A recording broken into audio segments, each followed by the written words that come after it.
No code app அப்படின்னா என்ன, அதை நம்மளே பில்ட் பண்ண முடியுமா, அதுக்கு ஜெமினி அப்புறம் கூகுள் ஓப்பல் பிளாட்ஃபார்ம் இதெல்லாம் பயன்படுத்தி பண்ண முடியும் அப்படின்றதெல்லாம் ப்ரீவியஸ் வீடியோவில் பார்த்தோம். நம்ம பில்ட் பண்ண அந்த நோ கோட் ஏஜென்ட்ஸ் இருக்குல்ல அல்லது மினி ஆப்ஸ், இதெல்லாம் எப்படி செயல்படுது அப்படின்றத கொஞ்சம் பார்க்கலாம். இது எப்படி செயல்படுது அப்படின்னு சொல்லுவாங்கன்னா, ரியாக்ட் அப்படின்னு ஒரு ஃப்ரேம் ஒர்க் வழியாக செயல்படுது அப்படின்னு டெக்னிக்கலாக சொல்லுவாங்க. ரியாக்ட்னா ஏதோ புரிகிற மாதிரி இருக்குது. அது என்ன ஃப்ரேம் ஒர்க் அப்படின்னா, இப்போ ஒரு கட்டடம் கட்டுறாங்கன்னு வச்சுக்கோங்களேன்.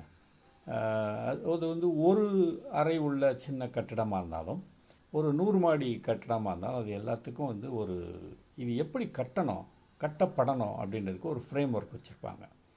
இங்கே பில்லர் இருக்கணும், இங்கே வாசல் இருக்கணும், அஸ்திவாரம் இவ்வளோ ஆழம் இருக்கணும் அப்படின்னு சில ரூல்ஸ் போட்டு அந்த ஃப்ரேம் ஒர்க் பில்ட் பண்ணுவாங்க.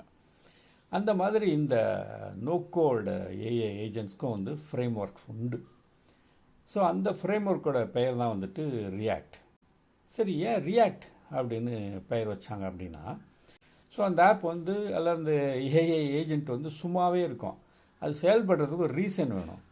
ஸோ நீங்கள் டக்குன்னு அந்த ஆப் எடுத்து இன்றைக்கி சாயந்தரம் 7 மணிக்கு சென்னை டி நகரில் இருக்கிற நல்ல வெஜிடேரியன் ரெஸ்டாரண்ட்டை பாரு, அதுக்கு 5 ஸ்டார் ரேட்டிங் இருக்கணும்.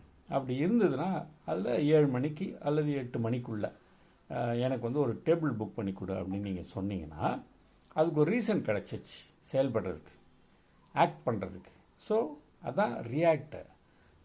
ஸோ ரீசன் ப்ளஸ் ஆக்ட், இதுதான் ரியாக்ட். ஓகே, ஸோ அதனால் இந்த ஃப்ரேம் ஒர்க்கு ரியாக்ட் அப்படின்னு வச்சுருக்காங்க. ஸோ இந்த மாதிரி நீங்கள் எந்த நோ கோட் ஆப் பில்ட் பண்ணாலும் அதுக்கு பின்னாடி இந்த ரியாக்ட் அப்படிங்கிற இந்த ஃப்ரேம் ஒர்க் வேலை செய்யும். ஸோ இனிமேல் நீங்கள் எங்கேயாவது இந்த ஃப்ரேம் ஒர்க்கு ரியாக்ட்னு படிச்சிங்கன்னா இதுதான் உங்கள் மைண்டுக்கு வரணும்.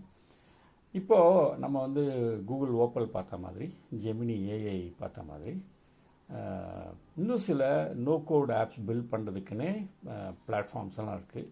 அதில் ஜாப்பியர் அப்படின்றது ரொம்ப பாப்புலர். அதை நீங்கள் இன்றைக்கி பயன்படுத்தி பாருங்கள்.